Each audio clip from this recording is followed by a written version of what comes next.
Selamat berjumpa kembali di dalam layanan audio Sahabat Seperjalanan. Hari ini adalah hari Kamis 24 Februari 2022. Tema renungan dan saat teduh kita dengan judul Godaan di Masa Sulit. Godaan di masa sulit. Firman Tuhan terambil dalam Matius 4 ayat 1 dan kedua. Maka Yesus dibawa oleh Roh ke padang gurun untuk dicobai iblis. Dan setelah berpuasa 40 hari 40 malam, akhirnya laparlah Yesus. Mari kita berdoa. Bapa yang di dalam sorga, di tengah situasi sulit, di tengah situasi tekanan, di tengah situasi seakan-akan tiada harapan, maka iblis masuk dalam kehidupan kami, menawarkan godaan agar kami jauh dari Tuhan. Dalam nama Tuhan Yesus kami berdoa, amin. Shalom sahabat seperjalanan yang dikasihi Tuhan, godaan di masa sulit. Kita lihat di dalam Matius 4, 1 dan 2, kesulitan yang dihadapi Yesus ada dua. Yang pertama, Yesus dibawa ke padang gurun. Yang kedua, Yesus mengalami kelaparan setelah berpuasa 40 hari. Sahabat seperjalanan yang dikasihi Tuhan, orang bisa bermata gelap tatkala hidup dalam kegersangan. Orang itu bisa melakukan apapun kalau dalam kondisi lapar, dia membutuhkan makanan. Di dalam keterdesakan kebutuhan tersebut, tiba-tiba ada yang menyodorkan, tiba-tiba ada yang menawarkan, maka biasanya dan umumnya secara insting manusia untuk bertahan hidup, dia akan mengambil, dia akan meraih apapun. Saat kita haus, tiba-tiba ada yang menyodorkan air minum, siapa yang menolak?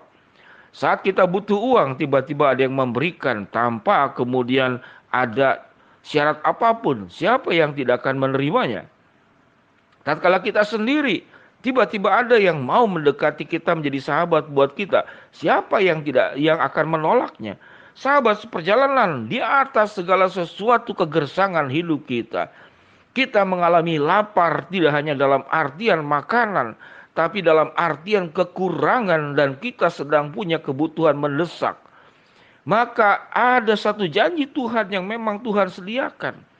Namun iblis pun berlomba-lomba datang pada saat kita mengalami kesulitan. Iblis pun ada dekat dengan kita pada saat kita mengalami kegersangan hidup di padang gurun. Iblis pun ada dekat dengan kita tatkala kita mengalami kekurangan, tidak hanya masalah lapar, tapi masalah kebutuhan-kebutuhan lainnya. Dan iblis menawarkan bagaimana supaya Yesus mengubah batu menjadi roti, bagaimana supaya Yesus menjatuhkan diri dari bubungan bait Allah, dan malaikat akan menatang dan menolongnya. Dan iblis menawarkan kerajaan dunia, semuanya akan kuberikan kepadamu dengan satu syarat. Asal engkau menyembahku, itu kata iblis dan itu kata setan. Sahabat seperjalanan, godaan terbesar daripada iblis adalah agar fokus kita beralih daripada fokus kebenaran firman Tuhan, fokus kepada Tuhan, kesetiaan dan iman kita kepada Tuhan. Dan iblis mencoba agar fokusnya kepada dirinya dengan menawarkan hal-hal yang sedemikian baik. Kamu bisa mengubah batu jadi roti. Aku akan berikan seluruh apa yang engkau punya. Engkau akan punya kuasa dan engkau tidak akan meninggal sekalipun kau jatuh dari bubungan bait Allah. Kerajaan dunia ini aku akan berikan kepadamu. Maka tawaran-tawaran iblis akan begitu mirip dan sama dengan janji firman Tuhan. Apa yang firman Tuhan katakan? Kalau engkau kekurangan, aku memberikan. Kalau engkau mengalami kecelakaan, jatuh dari atas, aku pun bisa menolong engkau. Dan aku akan berikan segala sesuatu yang terbaik di dalam dunia ini. Dan itu dilakukan dengan cara yang sama oleh iblis. Sehingga benarlah bahwa iblis itu adalah serigala berbulu domba. Iblis itu adalah setan di dalamnya, namun bentukan luarnya adalah malaikat. Kalau kita kaitkan dengan kehidupan keseharian kita, sahabat seperjalanan, tatkala ada satu contoh sederhana, Alkitab mengajarkan bahwa pernikahan itu hanya dengan yang seiman.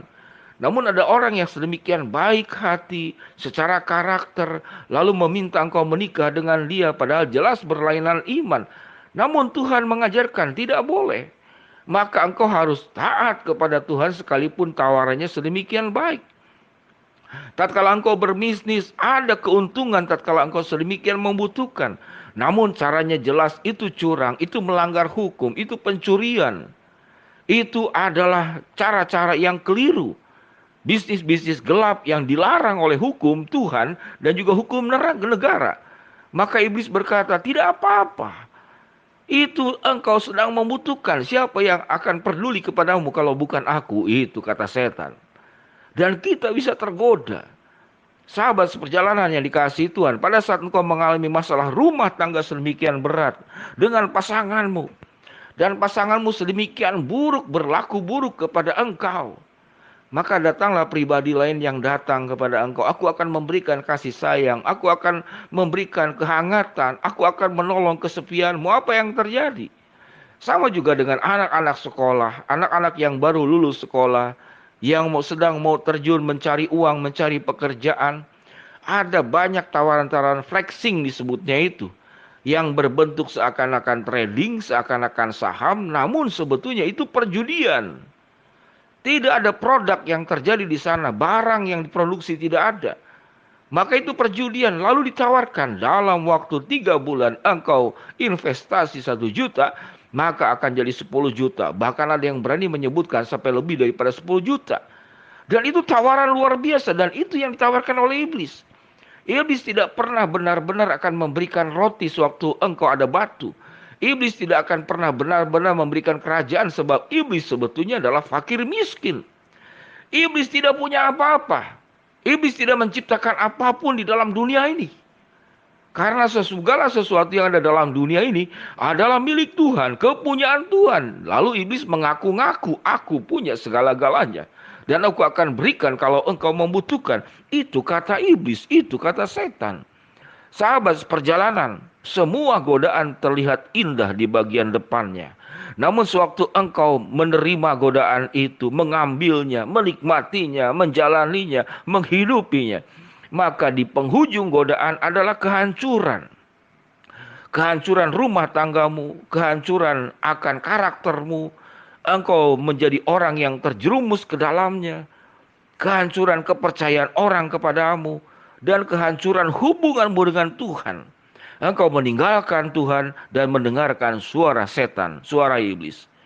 Di dalam kondisi padang gurun yang gersang, di dalam kondisi kelaparan, Yesus dicobai oleh iblis. Kita pun demikian. Pada saat kita mengalami kegersangan hidup, kita mengalami kekurangan yang sangat akut, dan engkau berkata, aku sudah tidak tahan lagi.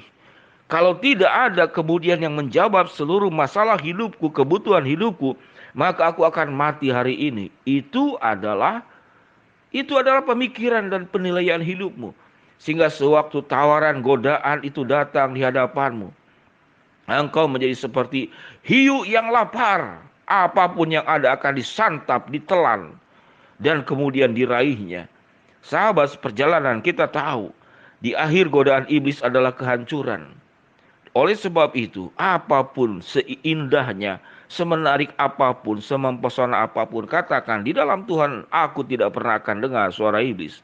Oleh sebab itu, godaan di masa sulit, berfokuslah kepada Tuhan. Percayalah Tuhan tidak akan meninggalkanmu. Dia akan bertindak menolong engkau tepat pada waktunya, tepat dengan caranya. Sewaktu engkau tetap harus menghadapi kesulitan, bersabarlah, tetap kuat, tetap setia. Tuhan akan beserta dengan engkau di dalam segala situasi. Mari kita berdoa. Bapa di dalam surga, hamba-Mu berdoa buat sahabat seperjalanan yang sakit, Tuhan jamah sembuhkan. Sahabat seperjalanan yang sedang menghadapi masalah, Tuhan bukakan jalan. Yang sedang kekurangan, yang sedang ada di padang gurun, kekeringan, Tuhan akan cukupkan dengan cara-Mu yang ajaib. Dalam nama Tuhan Yesus kami berdoa. Amin. Shalom sahabat seperjalanan, Tuhan memberkati kita semua. Amin.